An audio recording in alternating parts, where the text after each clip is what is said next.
What's up guys, Andrew here. In this video I'm going to show you how to connect your Facebook to Riot Games. To do this, click your profile or hover over your profile on the upper right and go into the settings.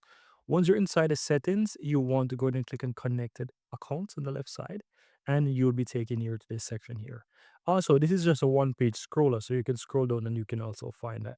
As you can see, I currently have Google here, or the Google account, and the reason for this is because I created my account with my Gmail, and so you will automatically see that it's linked. Now, for you to connect Facebook, just simply click on Facebook here, or as you can see, click the plus, and now you will want to continue by signing in your Facebook profile. So I'm gonna just continue as Drew right there, and you will see in a moment that it connects my Facebook, right? So as you can see, if I scroll down or click connected accounts, you can see Facebook is also linked.